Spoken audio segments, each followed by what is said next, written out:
Hello students, कैसे हैं आप सब लोग। उम्मीद करता हूं आप सारे लोग बहुत अच्छे होंगे। मैं आप सब लोगों का एक बार फिर संख्यान एजुकेशनल इंस्टीट्यूट के यूट्यूब चैनल पे वेलकम करता हूं। मेरा नाम राहुल डूडी है and I did my B Tech from National Institute of Technology Jaipur.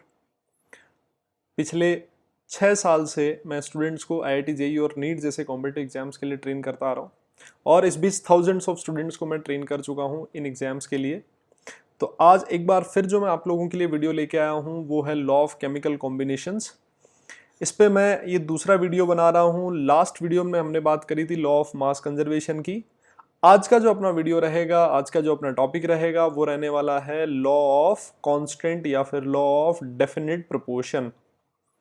ठीक है, तो इस वीडियो को आपको पूरा ढंग से देखना है। लॉ ऑफ कांस्टेंट प्रोपोर्शन बहुत इंपॉर्टेंट है, इस पे न्यूमेरिकल्स भी बनेंगे जो कि मैं सबसे लास्ट में 2 न्यूमेरिकल्स इस पे डिस्कस करने वाला हूँ।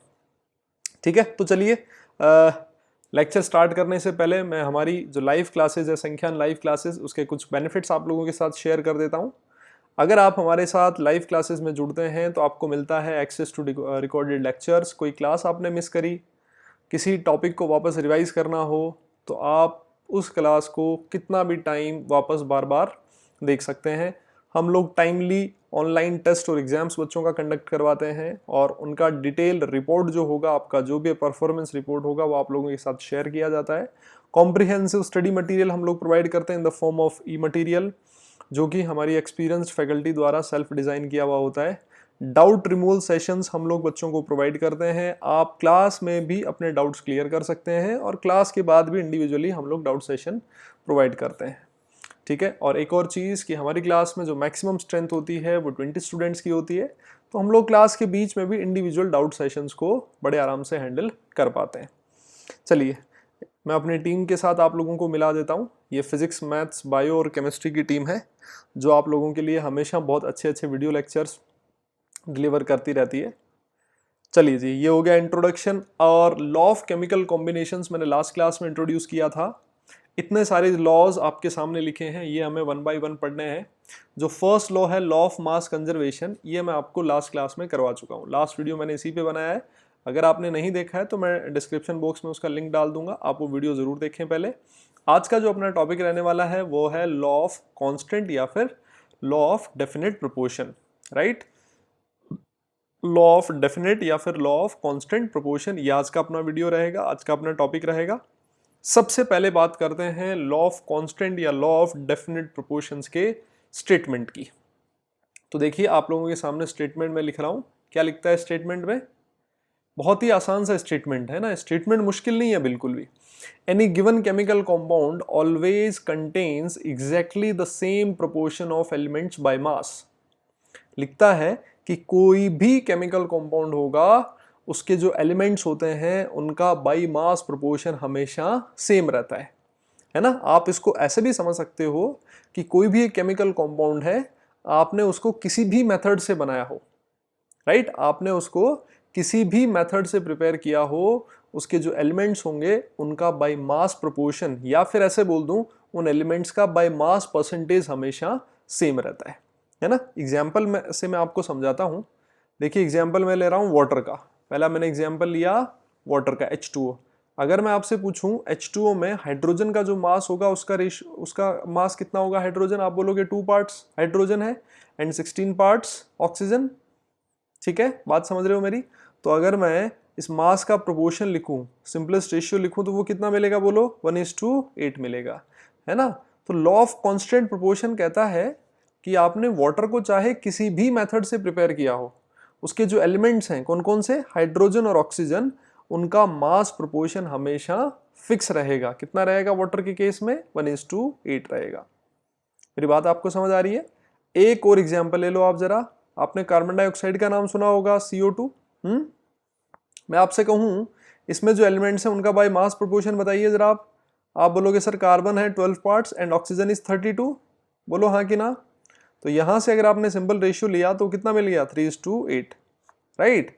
लॉ ऑफ कांस्टेंट प्रोपोर्शन कहता है आप CO2 को भले ही किसी भी मेथड से बनाओ, है ना, CO2 का फॉर्मेशन किसी भी मेथड से करो, उसके जो एलिमेंट्स हैं कौन कौन से एलिमेंट्स हैं बोलो? उसके जो एलिमेंट्स हैं कौन कौन से? एक कार्बन और दूसरा ऑक्सीजन। उसका बाई मास प्रोपोर्शन हमेशा कितना रहेगा, 3:8 रहेगा। मेरी बात समझ आ रही है आप सब लोगों को? एक और एग्जाम्पल देख लो जरा, NH3। अमोनिया का नाम सुना होगा आपने, नाइट्रोजन का मास 14 parts, hydrogen is 3 parts, right. तो लॉ ऑफ कांस्टेंट प्रोपोर्शन ये कहता है कि अमोनिया का फॉर्मेशन किसी भी मेथड से करो आप, नाइट्रोजन और हाइड्रोजन का बाई मास प्रोपोर्शन हमेशा कितना होगा, 14:3 होगा। बोलो क्लियर है? 3 एग्जाम्पल मैं आपके सामने लिख चुका हूं। ठीक, अब इस पे हम लोग करने वाले हैं क्वेश्चंस। अब होता क्या है बच्चों के साथ, प्रॉब्लम क्या होती है कि उनको लॉ ऑफ कांस्टेंट प्रोपोर्शन पता होता है ना, बट जब उनके सामने क्वेश्चन लिखा होता है और उनसे बोला जाए कि लॉ ऑफ कांस्टेंट प्रोपोर्शन को प्रूव करो कि इस क्वेश्चन में वो प्रूव हो रहा है या नहीं हो रहा, तब उनके सामने बड़ी मुश्किल हो जाती है। वो बोलते हैं सर हमें लॉ ऑफ कांस्टेंट प्रोपोर्शन का स्टेटमेंट तो पता है, बट क्वेश्चन में हमें ये नहीं पता लगता कि एग्जैक्टली हमें प्रूव करना क्या है। बात समझ रहे हो मेरी? तो जब भी लॉ ऑफ कांस्टेंट प्रोपोर्शन का क्वेश्चन आए, आपको क्या चीज प्रूव करनी होती है कि एक कोई केमिकल सब्सटेंस गिवन होगा क्वेश्चन में, है ना, और वो क्वेश्चन में बोलेगा कि इसको इन 2 अलग अलग मेथड से प्रिपेयर किया, और उसमें आपको कुछ वो कैलकुलेशन दे देगा, कुछ वैल्यूज दे देगा। आपको क्या करना होता है, आपको ये बताना होता है कि उस कंपाउंड के जो एलिमेंट्स होंगे उनका मास परसेंट हमेशा कांस्टेंट है, वो मास परसेंट फिक्स है। आपको ये चीज प्रूव करनी होती है। अगर आपने ये चीज प्रूव कर दी, that means law of constant proportion वहां फॉलो हो रहा है। ठीक है, तो आप कहोगे सर इस पे क्वेश्चन करवा दो हमें। चलिए जी, फर्स्ट क्वेश्चन आपके सामने, ये क्वेश्चन था मान लो आपके सामने।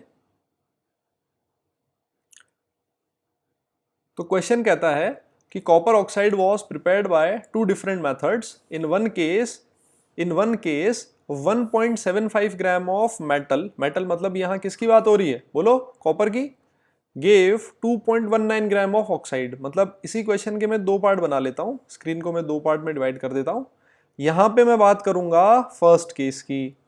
तो फर्स्ट केस में मुझे आप बताओ मास ऑफ कॉपर कितना लिखा है, मास ऑफ कॉपर इज 1.75 ग्राम, बिल्कुल सही लिखा है, राइट। अच्छा, तो आप मुझे ये बताओ मास ऑफ कॉपर ऑक्साइड कितना दिया है क्वेश्चन में, mass of copper oxide is equal to दिया है 2.19 ग्राम। ठीक है यहां तक? अच्छा, तो क्या आप यहां से मास ऑफ ऑक्सीजन फाइंड कर सकते हो क्या, बोलो, क्या आप यहां से मास ऑफ ऑक्सीजन फाइंड कर सकते हो क्या? आप बोलोगे सर बिल्कुल हो जाएगा। कैसे? आप क्या करो, जो कॉपर ऑक्साइड का मास था उसमें से माइनस कर दो, किसका मास, मास ऑफ कॉपर। ये मैंने माइनस क्यों किया है?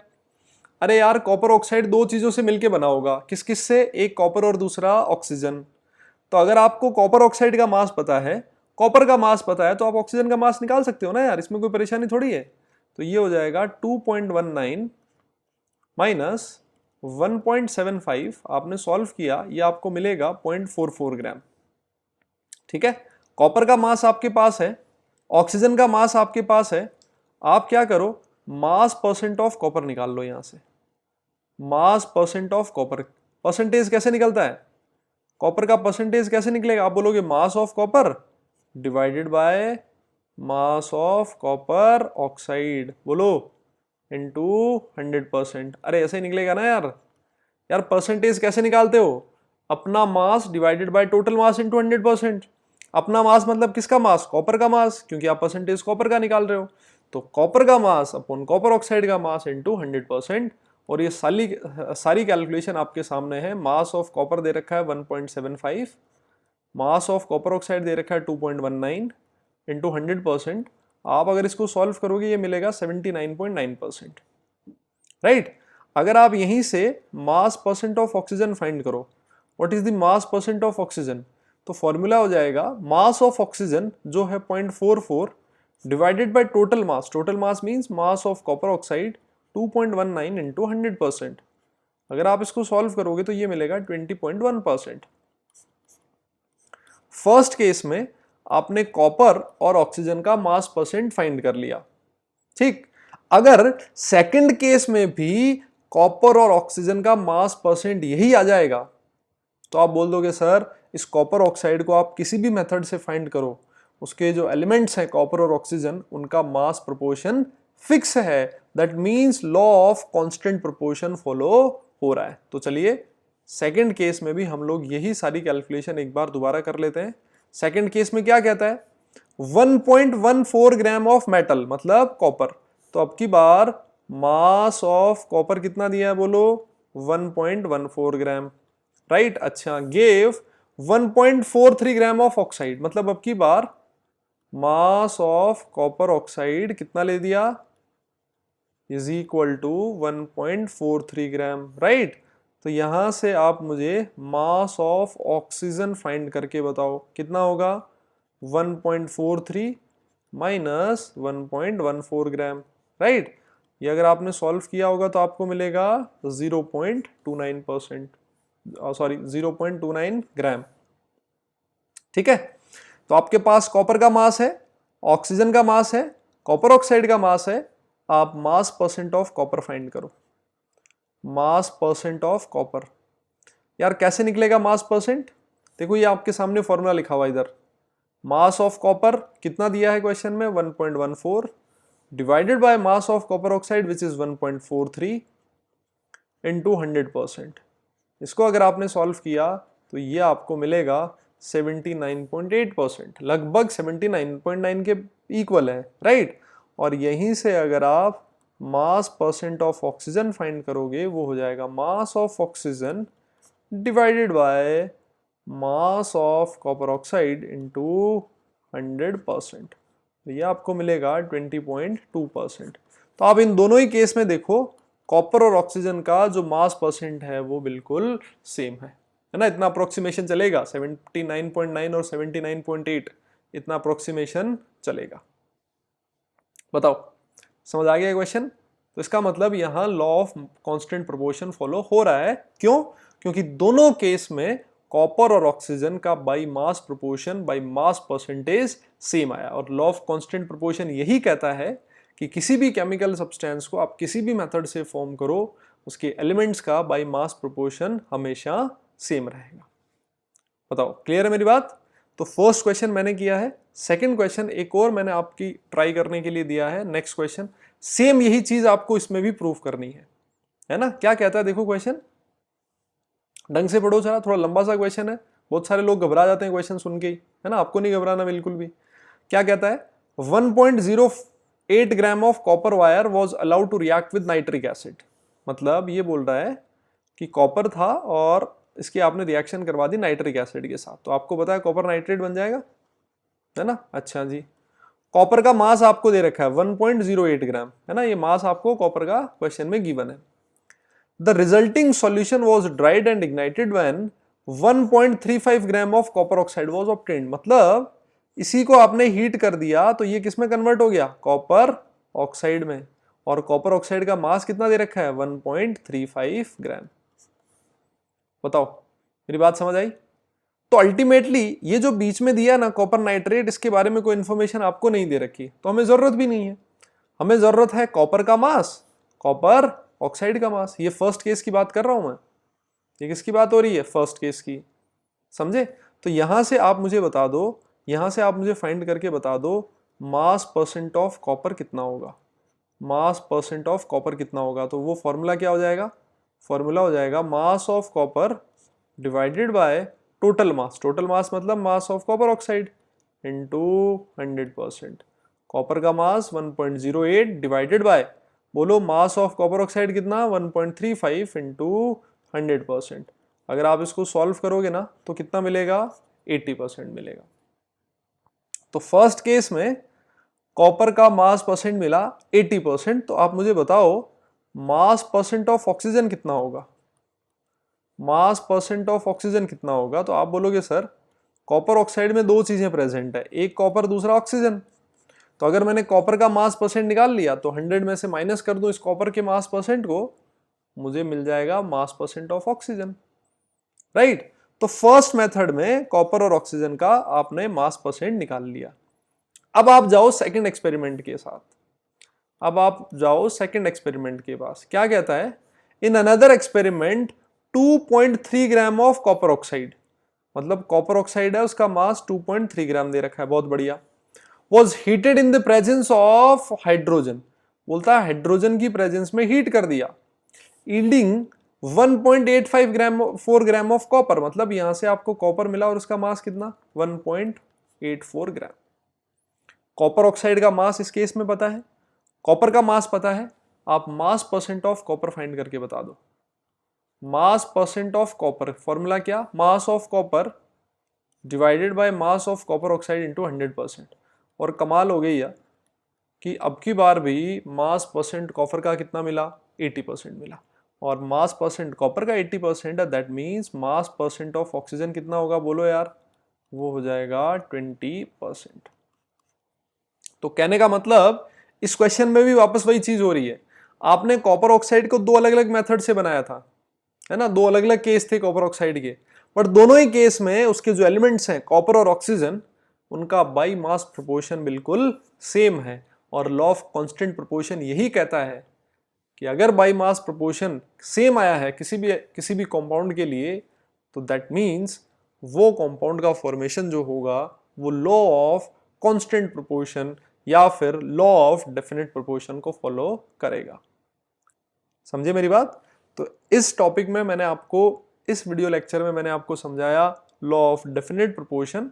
जो मेरा नेक्स्ट वीडियो होगा उसमें एक और बहुत ही इंपॉर्टेंट लॉ की बात करेंगे जिसपे बहुत सारे क्वेश्चंस पूछे जाते हैं, वो होगा लॉ ऑफ मल्टीपल प्रोपोर्शन। तो आज की क्लास में हम लोग इतना ही डिस्कस करेंगे। एक बार फिर जाते जाते मैं आप लोगों को जो हमारे प्रोग्राम्स हैं जो हम लोग ऑफर करते हैं ऑनलाइन, उनके साथ आप रूबरू करवा देता हूँ। देखिए, आप फाउंडेशन, IIT, JEE, नीट्स और बोर्ड्स, इन सब के लिए हम लोग क्लासेस प्रोवाइड करते हैं बच्चों को। ये क्लास 9th के कोर्सेज अवेलेबल हैं, ये 10th, 11th, 12th और ड्रॉपर के ये बैचेस हैं। अगर आप इनसे रिलेटेड किसी भी तरह की जानकारी चाहते हैं, कोई इन्फॉर्मेशन आपको चाहिए, तो यहाँ पे कॉन्टैक्ट नंबर दिया है, आप इनमें से किसी भी नंबर पे कॉल कर सकते हैं। हमारा यूट्यूब चैनल का लिंक यहाँ दिया है, आप हमारा यूट्यूब चैनल ज़रूर सब्सक्राइब करें जिससे कि आपको हर एक वीडियो का अपडेट मिलता रहे। फेसबुक पे भी आप हमारे साथ जुड़ सकते हैं, ये वहाँ पे मैंने इसका URL दे रखा है। और अगर और ज़्यादा इन्फॉर्मेशन चाहिए तो you can visit us at www.sankhyan.in। चलिए, thanks for watching this video and don't forget to share and subscribe to our channel. Don't forget to press the bell icon जिससे आपको हर एक वीडियो का लेटेस्ट अपडेट मिलता रहे। ठीक है, तो मिलते हैं जल्दी ही अगले वीडियो में। तब तक आप अपना ख्याल रखें और खुश रहें।